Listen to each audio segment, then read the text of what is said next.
Huang clenched his teeth and lowered his head. Slowly, he withdrew his hand. Joseph narrowed his eyes. "What was that just now?" he asked, stepping closer. "You trying to threaten me or something?" Later that day, Cheyenne stepped into the classroom. "Huang, what are you?" he started, but stopped mid-sentence. His eyes widened. The room was deathly silent. Every student sat with their heads bowed, frozen.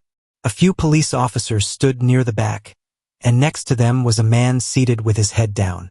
Then Cheyenne noticed it, the shattered window streaked with blood. On the floor, broken glasses lay scattered, stained with red. He froze, staring in disbelief. That day, others beat Huang for 15 long minutes. He lost consciousness more than once from the pain, only to come to again, and each time he begged for mercy, apologized, pleaded. But no one stopped. No one helped. While Joseph continued the beating, blood spraying, the other students looked away. No one dared to interfere. They pretended not to see. In the end, it was Huang himself who brought it to a stop. Amidst the chaos, he looked toward the window where he was being brutalized and saw something carved on a stone nearby. "You can do it." Later, in an abandoned building, a voice rang out. "I've got an idea," Joseph said with a smirk, eyes closed, like he was savoring the moment. He was talking about Huang. "Let's just say it happened during a game. Someone pushed him. Simple as that." One of the boys protested. "But we didn't do anything." "Forget that part," Joseph snapped. "I talked to my dad. You know about juvenile law, right?" He glanced at their uncertain faces. "Since I'm repeating a year, the Juvenile Act doesn't cover me anymore. But you guys, it still does. So I need you to take the fall." Another boy frowned.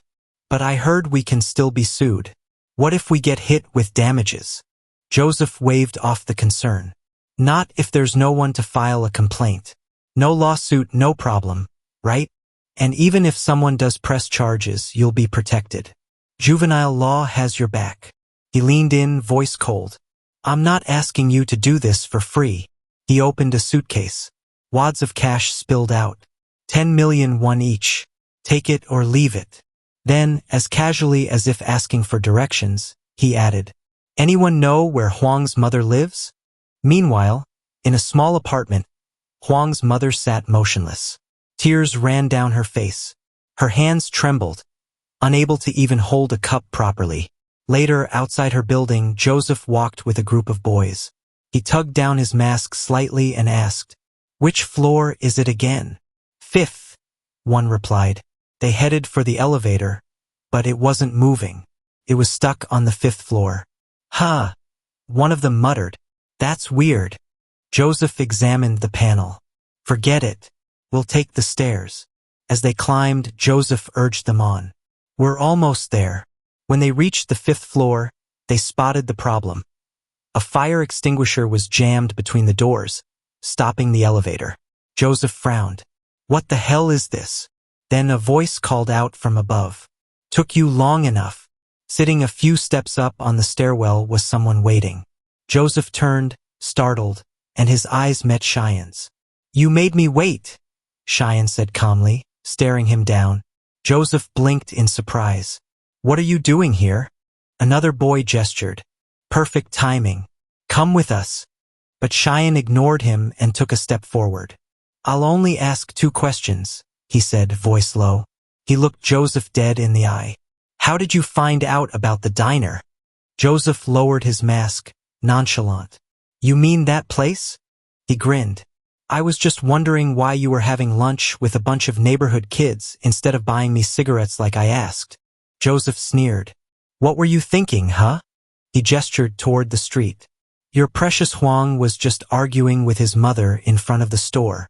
All because of you." Cheyenne froze. The guilt hit him instantly. He realized Joseph was right. This had all started because of him. But he steadied himself, his voice firm. "Fine. Then let me ask my second question." He locked eyes with Joseph. "And I need you to answer this one very carefully. What are you doing here?" Joseph raised the metal rebar in his hand. "Isn't it obvious?" he said casually. He grinned. We came to visit Huang's mother. Poor woman was fast asleep after filing that lawsuit against us. Around him, the other boys began pulling out weapons, pipes, chains, whatever they had brought. You're just in time, Joseph continued. I was starting to get real tired of you. He stepped forward, voice rising. You think I didn't notice? That act you put on, pretending to bully Huang? You weren't fooling anyone. You were helping him. He scowled. Did you really think I was that stupid? Suddenly, Cheyenne had had enough. I'm done, he said. He reached down and picked up the fire extinguisher that had been blocking the elevator doors. Joseph let out a yell and charged, swinging the rebar. Come on, then. Cheyenne calmly pulled the safety pin out of the extinguisher. Thanks, he said. You just confirmed everything I needed to know. A blast of white foam shot out, blinding Joseph and his gang. Joseph flinched, shielding his face with his arm. What the hell is this? Panicking, he barked at the others. Don't just stand there. Get him. But Cheyenne was already moving. He swung the extinguisher like a battering ram, slamming it into the first guy's chest. The force sent the boy flying backwards, straight into Joseph, who tumbled down the stairs. Get off me, idiot! Joseph shouted, shoving him aside. Cheyenne now squared off with another boy. The guy cursed at him, and as he rushed in, Joseph tried to land a hit too. But Cheyenne blocked with the extinguisher, then twisted and brought it down hard on Joseph's leg. Crack! Joseph's scream echoed through the stairwell. My leg! You broke my leg! He writhed on the steps, clutching his shin. I heard it crack. You bastard! You! Cheyenne stepped down calmly, his expression cold. That was your metatarsal bone, he said, just above the cuneiforms. You won't be walking again for a while. Joseph looked down at his leg, blood pooling under his pants, the limb trembling, and stared at Cheyenne in horror. Why? He gasped. Why are you doing this? Cheyenne didn't hesitate. Because children are taught certain principles, he said. He raised a fist. The first principle, follow your parents' orders without question. He drove the punch into Joseph's gut, sending him flying. The boy hit the asphalt hard with a dull thud. The second principle, Cheyenne said, walking toward him, is that a child may not use his strength without permission. The remaining boys looked on, frozen in fear. What the hell is he talking about? Cheyenne grabbed Joseph by the collar and yanked him up. But the third principle, he said, is the most important. He took hold of Joseph's finger. Joseph's face turned pale. He clasped his hands together. Please, please stop. I'm sorry. I'm begging you. Cheyenne didn't stop. When a parent is in danger, he said coldly, a child is allowed to ignore the first two principles. Then he yanked Joseph's finger sharply. Snap. Joseph fell to the ground, staring at his mangled finger in shock. Cheyenne stood over him. Huang's mother said his friends were like family, he said. So you came here to threaten family. He raised his foot high above Joseph's chest. Then I have no reason to hold back. And as he brought it down, did you learn something today, Joseph? Later, in a quiet office, someone knocked softly on the door. Come in, a voice called. Rachel stepped in, holding a phone. Director, she said, we've got a call from Korea. The man looked up. Who is it? She glanced at the screen. They say they're with the White Tiger Group. The director extended his hand. Give me the phone. The man took the device from Rachel's hands. This is the director, he said. On the other end of the line, the voice replied, we believe we've found the one. The lost legend of the mansion of the dead. Meanwhile, Cheyenne stood silently, surveying the unconscious bodies of the boys he had just defeated. His expression was cold, unreadable. The voice on the phone continued, the object, codename Cheyenne, is currently in Korea. The director's hand tightened around the phone. He belonged to the mansion of the dead, the voice explained. Subject Cheyenne underwent specialized training as part of the Good Child Project. He's a multifunctional asset, combat capable, stealth qualified, and lethal when needed. He's not just a tool. He's the crown jewel of the entire program. The director listened, unmoving. He was meant to be delivered to the Japanese Yakuza, our top-tier clients. But something went wrong. The shipment was rerouted, and instead of Japan, Cheyenne ended up in Korea. Elsewhere, Cheyenne extended both hands to a passerby, face lit with a strange, boyish excitement. The moment quickly passed. Back in the room, the director slowly lowered his head, fingers interlaced, covering his eyes. "It's been 5 years," he whispered. "We assumed he was dead." He looked up to the ceiling with a tearful smile, as if addressing something beyond the room. "But God, you didn't forget us. You brought him back." He turned sharply to Rachel. "Bring him home," he ordered. "No matter the cost. Do you understand me?" Rachel nodded. She removed the scarf from her head and responded calmly, "Yes, Director. I'll begin restoration procedures immediately." She cast aside her nun's robe, revealing a compact arsenal strapped to her legs and arms, hidden blades and twin machine guns that slid smoothly into her hands. "I'll use force if necessary," she added. "I am, after all, the disciplinary officer of the Mansion of the Dead." The director narrowed his eyes. "You will not use your toys. He must be brought back safe and sound." Rachel's smile faded.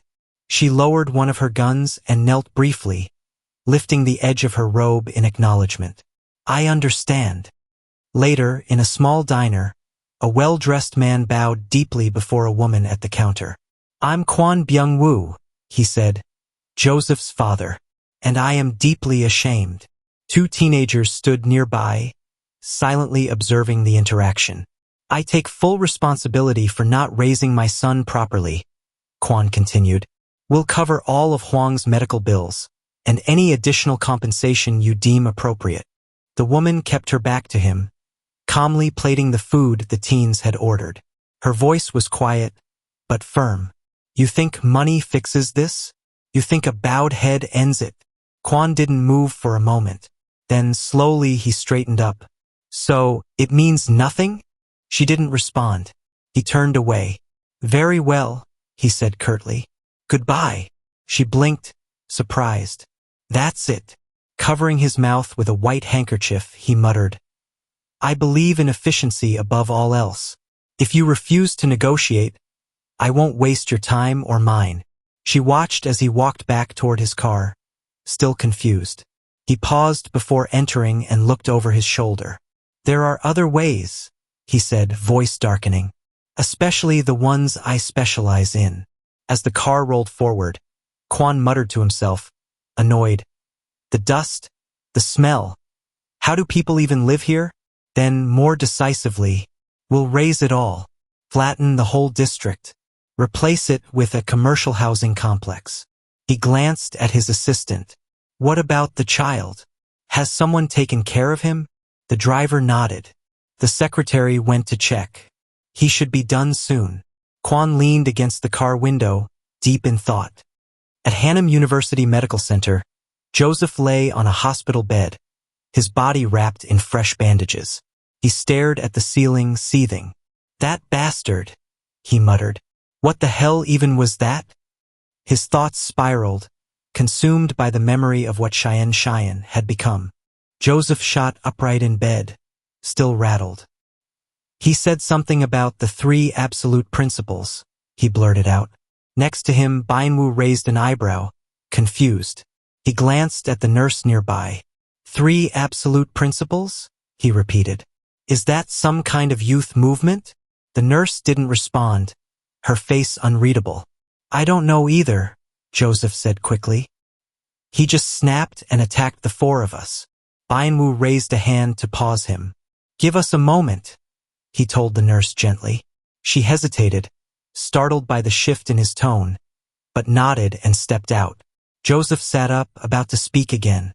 But before he could finish, Byung-woo struck him hard across the face. Joseph recoiled, stunned. The room fell silent except for the ringing in his ears. "Joseph," Byung-woo said coldly, "do you know what pisses me off the most?" He didn't wait for an answer. "Whether you bullied that kid or he was forced to fight back. Honestly, I don't care. What matters is that you dragged this fight all the way back to my house. That's not how you handle things. He leaned in, voice steely. In business, you don't make the same move twice. That's the first rule of being an adult. And this is your lesson. Elsewhere, a man kicked Cheyenne, sending him sprawling. He didn't resist. One of the attackers tugged at a leather glove, motioning to the others. Get him up. As Cheyenne was lifted, he looked around, dazed. Who are you? He managed to say, blinking. What do you even? A slap cracked across his face before he could finish. His head whipped sideways. His bag, battered and dirty, lay nearby, forgotten. The man stepped closer, removing his glove completely. You beat up for kids. But that kind of thing doesn't work on adults. He threw the glove onto Cheyenne's head. Because of you, the young master lost a leg. One of the men grabbed Cheyenne's arm, raising it painfully. The man hovered his boot over Cheyenne's hand. Should I return the favor? Then he stomped.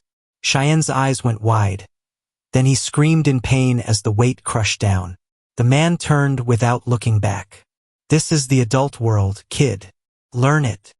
After they left, Cheyenne slowly rose, trembling. He repeated the words bitterly. The adult world, huh? He flexed his bruised hand, cursing under his breath. Idiots. A lost leg and a broken hand aren't the same damn thing. He glanced toward the horizon. They're a long way off from punishing Rachel. He looked at his own shaking hand, annoyance flaring. Can't use powers without orders. Damn those 3 principles. He retrieved his crumpled bag. Guess I have to lay low for now. If that doesn't work, I'll need something new. He sighed, frustrated, and walked on, until a voice stopped him. Cheyenne. He turned. Huang's mother stood nearby, her eyes filled with concern. Is it really you? What happened to you, child? He hesitated, then greeted her with a weary smile. Another problem, he thought. Later, he sat at her table, poking at the food on his plate with a fork. She bustled around, setting more dishes in front of him. Don't feel pressured, she said warmly. I told you it's fine. Just eat, okay? Eat a lot. He froze. She told me to eat a lot, he thought. Somewhere deep down, it stirred something. Something warm. She's like a mother. Mama Huang. He picked up his chopsticks and began to eat. She watched him, concerned. Slow down. You'll upset your stomach. Drink some water. He nodded and drank quickly, placing the empty bottle back on the table. When he finished eating, he leaned back and looked at her gratefully. Thanks. That was good. Cutting a few rolls, she smiled.